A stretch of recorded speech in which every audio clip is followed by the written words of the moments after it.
What is up, guys? Welcome back to S3M2 Football and welcome to today's football preview video. We're off to Italy for a bumper clash that is kicking off this Sunday on the 30th of March at the Diego Maradona Stadium in Naples that sees Napoli host AC Milan.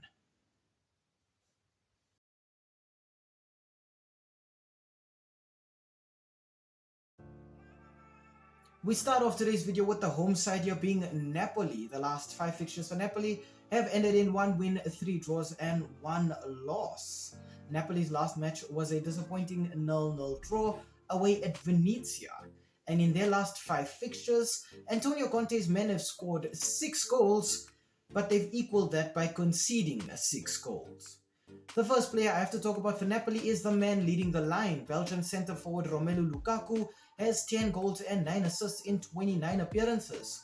Lukaku for me is the perfect target man. He's a strong, fast, lethal centre forward who can get you goals, who can harass centre backs, and who can make a real nuisance of himself in that attacking third. Creating some of those chances, I'm expecting to see the Scottish central midfielder Scott McTominay. In 28 appearances, McTominay has 7 goals and 4 assists. And for me, McTominay is the box-to-box midfielder at Napoli. He's a player who's very flexible, but he's got a lot of energy and creativity. He can play pretty much anywhere in that attacking third, but McTominay always shows that desire to do an extra bit of running for his teammates. Keeping things solid in the midfield for Napoli, I want to talk about Slovakian defensive midfielder Stanislav Lobotka. In 28 appearances, Lobotka has 2 assists, but for me, I look at Lobotka and I see the destructive element in midfield for Napoli. He's a player who has tons of aggression, he's very physical, and he's very efficient with his tackling and his ability to win the ball back. Tactically for Napoli, coach Antonio Conte likes his team to play on the counter-attack. Napoli like to control the center and then unleash out wide or with those lethal forward players. To that end, we have seen this team line up in a 4-2-3-1 formation. Players in the midfield look to just remain solid and yet energetic and hardworking. They have central midfielders like Scott McTominay, Lobotka and Frank Anguissa who always give 110% for the team when they're on the pitch. Captain Giovanni Di Lorenzo looks to lead from that right back position, giving this team extra defensive cover or providing them with an additional attacking option out wide on the right. Centre forward Romelu Lukaku combines well with his strike partner Raspadori up front and uses his physicality and speed to just overpower the opposition centre backs.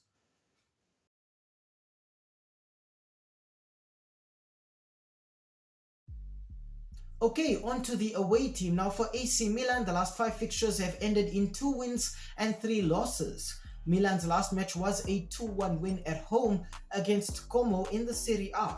And in their last 5 fixtures, the Rossoneri have scored 8 goals, but they've conceded 9 goals.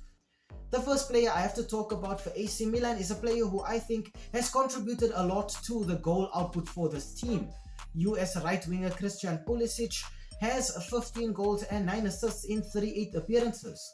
Pulisic is an out-and-out winger who uses his speed, his close control and his dribbling ability to just tear through opposition defenders. But he's also proven to be very flexible with his creativity, also able to play up front in that number 9 position or just behind the centre forward in that number 10 playmaking position as well.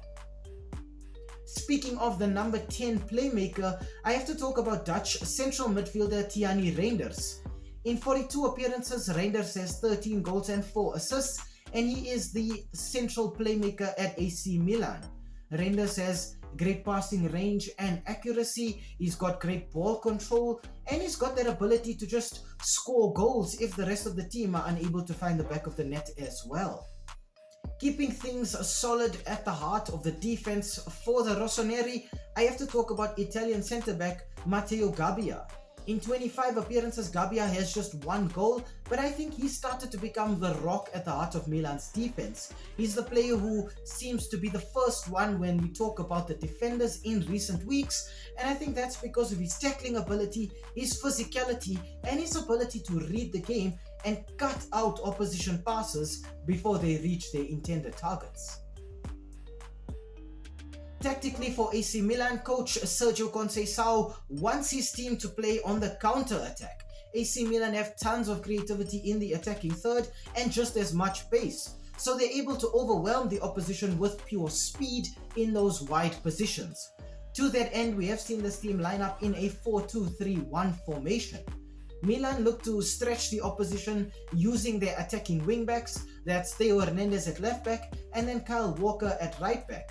And both of these players have the speed to support the wingers out wide, but to still be able to track back and do their defensive duties as well. Out wide, players up front like Rafael Leao on the left and Christian Pulisic on the right give this team so much creativity and the ability to just switch from defense to attack almost instantaneously because of their pure speed.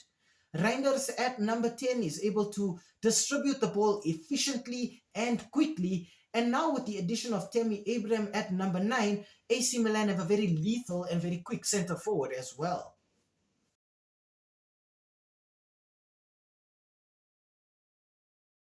Looking at the head-to-head between these two teams, the last 5 fixtures between Napoli and AC Milan have ended in 1 win for Napoli, 2 wins for Milan, and then 2 draws to separate the two teams.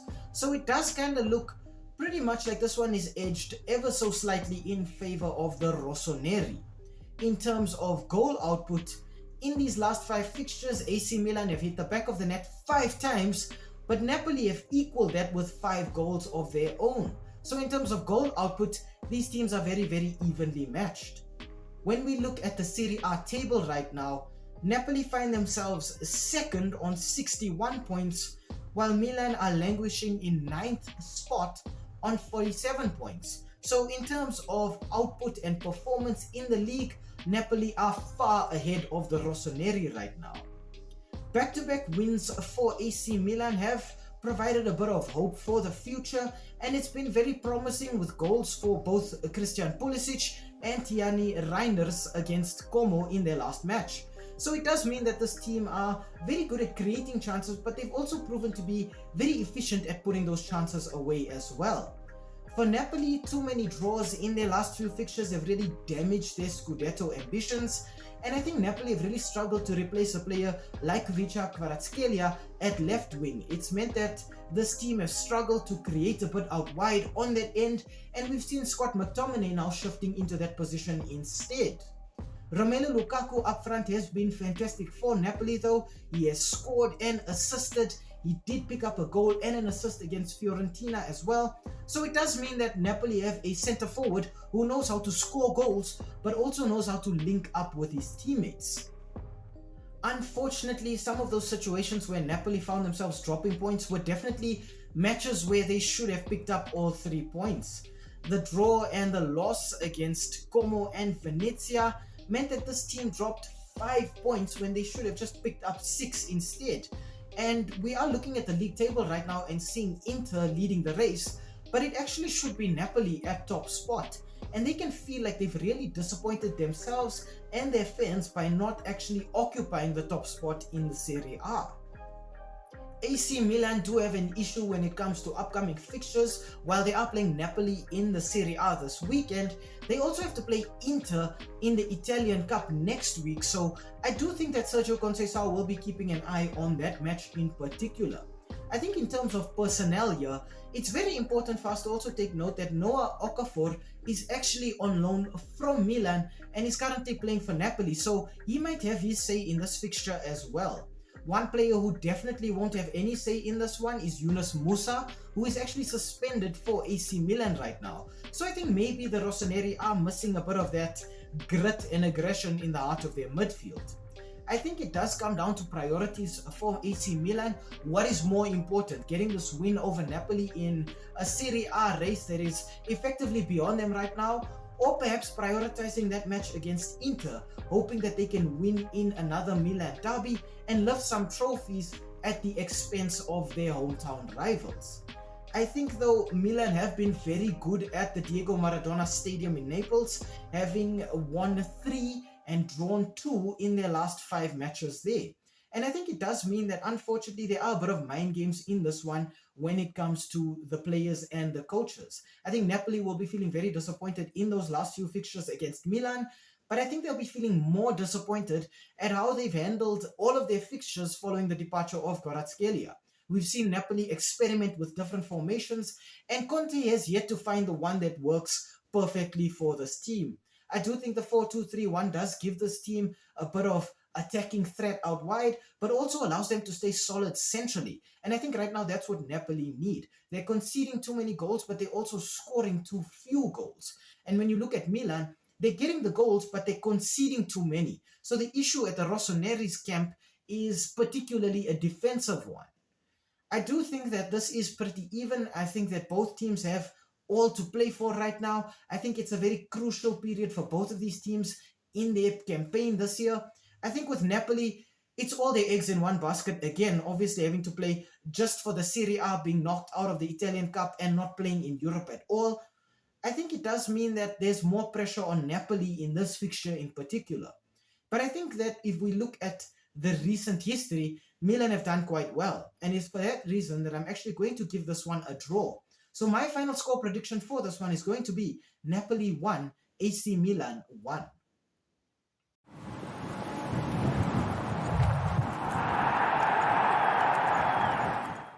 Hi, thank you for making it to the end of this video. We really appreciate the watch time and the fact that you took some time out of your day to spend it with us talking about the sport that we all love. If you enjoyed the content, why not, drop a like down below or comment in the comment section. Maybe even consider subscribing to the channel. And I mean, while you are here right now, have a look at some of our old videos too. They should be appearing on the screen right now, along with that subscribe button. So you know exactly what to do. Thank you so much. It really helps with the YouTube algorithm. And have a great day out there. And we hope to see you again very, very soon. Thanks. Stay safe.